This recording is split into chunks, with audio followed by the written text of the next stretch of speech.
Did you know that today in Russia more than 400 companies are under US economic sanctions? Well, maybe you didn't know, but actually sanctions can be very, very bad to your business. Not just because they hit on the economic value, like for example the revenue, but also because they hit on the reputation and the way your stakeholders are going to see you. Of all the companies under sanctions, I decided to go with one case in particular, which is the case of RUSAL, the biggest metal and mining company here in Russia. The choice of RUSAL was not by chance, but was actually dictated by the fact that they had sanctions imposed against them last April and managed to have them lifted in January, a rather short amount of time, which led me to think that maybe they had some strategy or at least some measures to resort to in case of sanction imposition. On top of that, I decided to look at the whole case with a deductive analysis, for example, at all the press releases and all the info in the media, in order to identify some measures that could be implemented in the general aim of my dissertation, which is to provide a global communication strategy for companies under sanction, in order to ease the sanction lifting process and also to mitigate the negative repercussions on the reputation.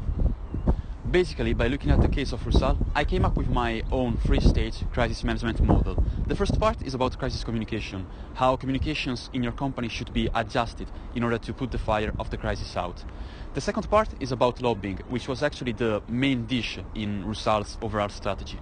And last but not least, corporate social responsibility, which is going to restore the damaged reputation and also to shelter it from future crises. I think that actually my work has both a practical and a theoretical significance. In terms of theoretical, it is yet another case in the huge literature review about crisis management, but it brings something new because it basically is about a crisis that is triggered by geopolitical problems at the state level, in this case between Russia and the US.